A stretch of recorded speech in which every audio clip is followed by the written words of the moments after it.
Hey guys, TJ Lawton here, and today I've got a quick tip for you on how to make Serum sound more analog by adding small fluctuations using the chaos parameter inside of Serum. When we say emulating analog, what we mean is sort of like trying to emulate what happens in an actual physical circuit board on an analog synthesizer. Physical synths that are built upon like physical circuitry are subject to malleability, things like heat are going to change the way the circuits respond to the electricity being sent down it. For example, when it's warmer, if you know your basic science and stuff's hotter, the atoms in it expand, and because of that, then you get essentially a different tone. So you're never playing like a perfect sawtooth when you're playing an analog synth. It slightly modulates very, very subtly, as well as the pitch. It's never going to be set digitally to be a perfect like A3. It's going to like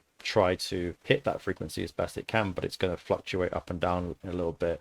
And this is what gives an analog synth its warmth and its fuzziness, because it sounds a bit more real rather than digital. So yeah, I've got two versions of Serum set up here, one without any emulation on it, and then one with the analog emulation on it. And this is going to sound extremely subtle, but let's see if you can hear it.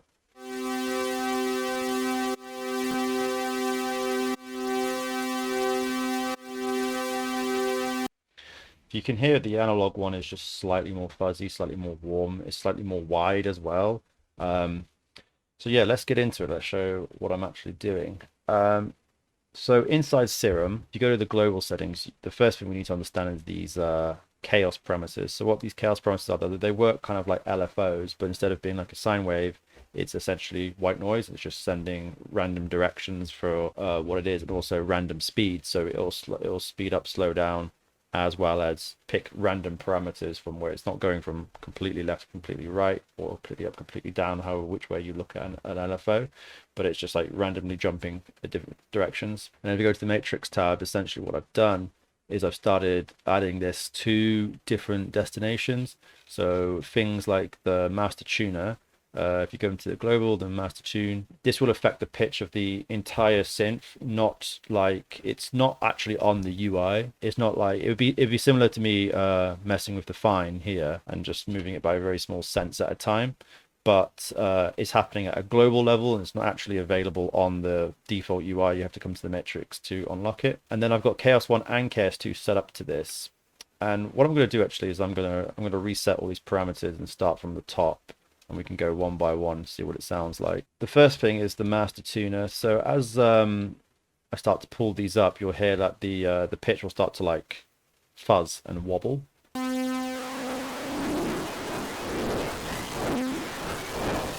And you see the little blue marker here is just going crazy, just bouncing back and forth. I've got it set to biannual mode, so it's going both directions, up and down. But as you can hear, this is absolutely mental. It's way too much. There's no way you're going to get a clean tone out of that. But what we do is you set it to like, I usually just set it to like +5. As you can hear, that's very, very fuzzy and almost grainy. It's a bit too much. So just turn the output down quite a lot, maybe to like 5 as well. Now, as you can hear, it's starting to like fluctuate and stuff, starting to get a bit more chaotic and a bit more fuzzy. Do the same thing on here. The second chaos, just adding more randomness to it. Chaos 2 is a bit of a slower speeding LFO, when Chaos 1 is a bit faster. So even though it is changing speed, it's sort of like changing speed slowly versus changing speed fast. There we go. So this is like the analog version. This is the normal version. Bit more fuzzy. Now it's probably the settings you have to sort of dial in yourself and weird taste. I think it's a bit too extreme still, so I'm just going to turn this down to like 5 or 4. The next thing we're going to do is we're going to alter the wavetable position. So this won't work on every single wavetable because some of them just statically change, but you know, some of them move across like this into the table. As you see when I play it, this waveform stays completely still. But now if I come back here and add a bit of fluctuation to it, it's going to go like +10 and the -10 on this one. And then also here, because this is doing it to wavetable A and B. So for Chaos 1 and 2, so there's 4 parameters to be set. As you see now, the waveform sort of like jiggles. It's very apparent on the sine wave. You can hear it sort of like has like a grainy, sort of fuzzy texture to it now. It's probably a bit too extreme because sometimes you do want a pure tone, and that's probably a bit too much. Turn it down to like 5 rather than 10. There you go. Now it's got a bit more of a, well, you can sort of say it's almost like a lo-fi sort of tonage to it now. It's a bit more grainy, so you could use that for lo-fi music for sure. Yeah, and if I turn on B as well, you see it's also making that jiggle too. The next up is the panning. So this is just taking the panning from here, and I'm just sort of then jiggling that as well a little bit, just to give it a bit more of stereo, right? Because like what it's doing essentially is it's slightly shifting it like 1 or 2 little dials to the left or the right, just to give it a bit more width, well, illusion of width, we should say. So if I turn up really high, your hair is like it's gonna just jump between left and right like crazy. Not gonna sound too great, but if we start dialing up a little bit,